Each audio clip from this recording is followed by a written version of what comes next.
This isn't going to end well for anybody, is it?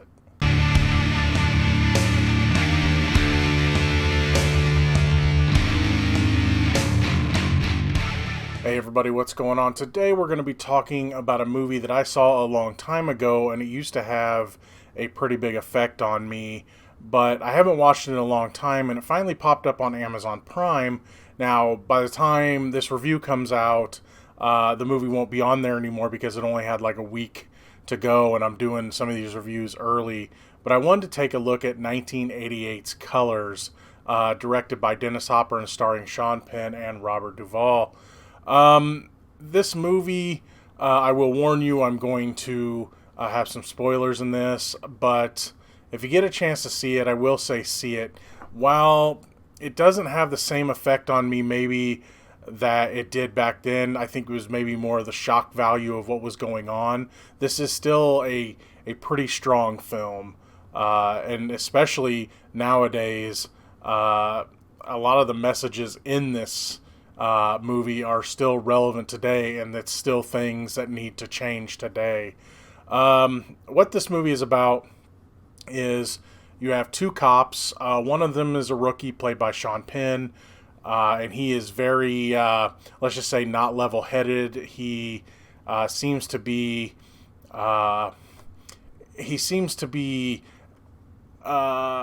to the power of being a cop. And also you have an experienced cop played by Robert Duvall, who he is near the end of his career, and you can tell by his demeanor during this entire movie, or at least most of the movie, he really just wants peace between everybody. But the movie also deals with what was going on around this time in Los Angeles, where gang warfare was insane. Now, I don't know how bad it is in LA now, but I can't imagine it's, I don't know. I just don't know how it is now. I don't follow this stuff now.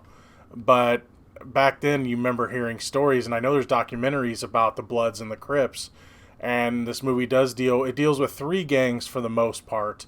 It deals with the two cops and the task force they're on, and then three different gangs: the Bloods, the Crips, and the 21st Street Gang. The 21st Street Gang, you could call them the Hispanic gang, but all the people in it aren't Hispanic. So, but the leader definitely is, and there's a lot of Hispanic influence to the gang itself. But yeah, the three different gangs, and what it is one of the Bloods is murdered by one of the Crips in a drive-by shooting, and this leads to the investigation on trying to find out who killed him, because at the guy's funeral, the Crips shoot up the place again, and this leads our cops and the task force they're on to have to investigate and try to figure out what happened. But there's also just day-to-day life stuff they're dealing with too. And we see how some cops are handling the situations in probably ways they shouldn't. But yeah, this film, it's one of those movies where you just know this is not going to end happy, because it seems like even for every inch of positivity this movie gives you, it takes it away in spades. For every one good thing that happened, probably three or four bad things are going to happen. Any little bit of happiness our characters get, well, you find out later that the happiness ain't gonna last because of the actions of our characters. As I said before, Robert Duvall's character is trying to keep the peace with everyone. Sean Penn's character is getting mad at him for not letting him make the arrest for this one character who becomes important later in the movie. He wants to make an arrest because he has like a couple of pills on him, and he's like, well, just let him go for this one, and he'll owe us later, and he can help us later. So Robert Duvall's character is trying to make deals, trying to he emphasizes what he's trying to do with a really bad joke about bulls and cows. which actually becomes a joke at the end of the movie as well. I'm not going to say the joke here. But he's basically trying to, like, look, don't worry about the small stuff. Just give them a warning. Say, well, you owe me later, and maybe they'll help us with something big later. But a lot of the problems really stem from Sean Penn's character, who his nickname is Pac-Man, because they lose their car and they end up with this bright yellow car. So he's given the name Pac-Man because of this car. Like, a lot of trouble start with him because of the way he's roughing up people, and they're going to talk to some people, and he yanks out the shotgun, and it's just like, put it away, we're not raiding somebody here, we're talking to people, So the two of them almost come to blows a couple of times, and Duvall, who isn't the most physical specimen, he was fairly older when this came out. He still comes off as threatening and like he could kick Sean Penn's butt. So that's just a credit to his acting, that he could be imposing even though he's not the most imposing guy. So Pac-Man, he gets them into some trouble, and he gets into some trouble in his personal life. He meets this girl, played by Maria Conchita Alonso, and she works at like a food stand, and he asks her on a date. They end up having a good date, we'll just say.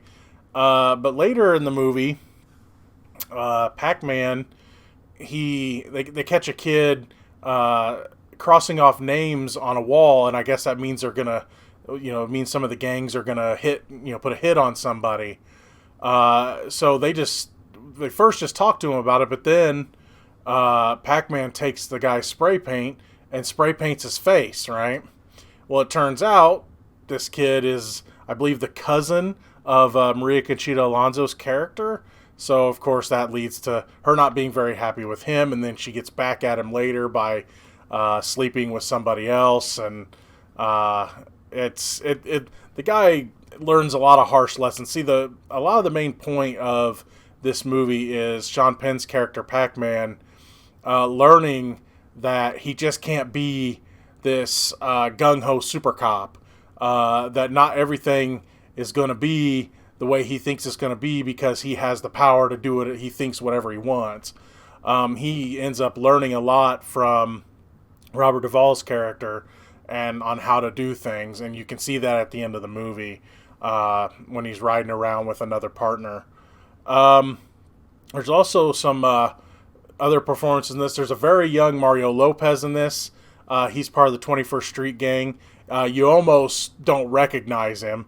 Also, you have Damon Wayans, who plays a character named T-Bone, and this guy seems to be on all the drugs all the time.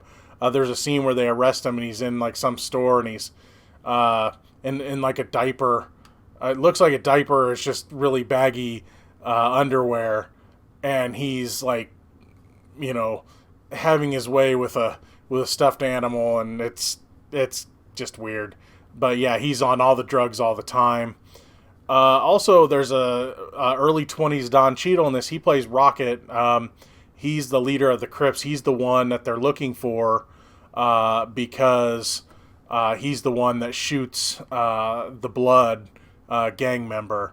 One thing this movie doesn't do well, and really I know it's more focused on the cops, but it doesn't... I don't know, it only captures the violence of the gangs, but it doesn't capture it equally. Though the Bloods, they've done bad things, they're really seen as the less bad of the group because it's the Crips that are doing most of the really terrible crimes. And the 21st Street Gang, they do finally do some bad stuff, but most of the time they're pretty chill. And the leader of that group named Frog, he's played by Trinidad Silva. Him and Robert Duvall's character are very close, and you can tell they've had a rapport for a long time.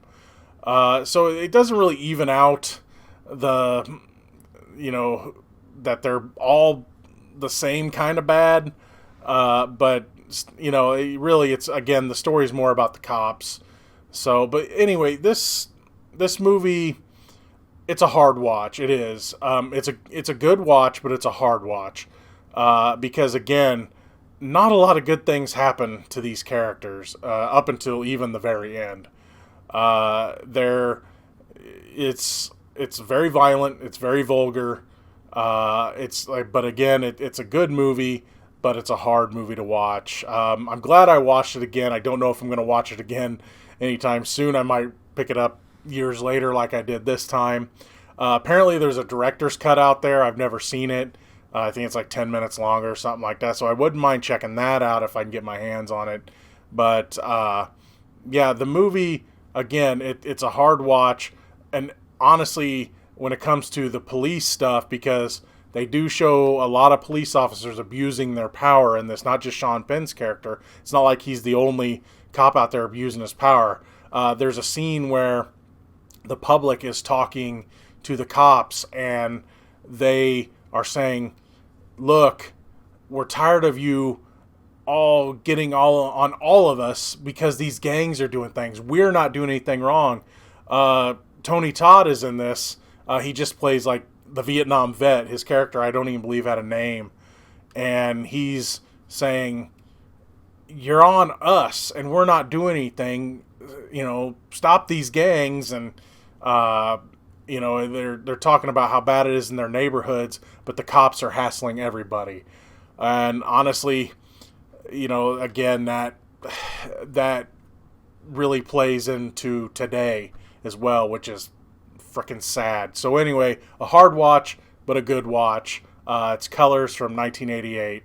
I do recommend it. Again, you're not going to be able to catch it on Prime unless they re-up it, but as this review is coming out. But if you do get a chance to see it, and you can take a very downer of a movie, but a very relevant one, it's well worth a watch. See you later.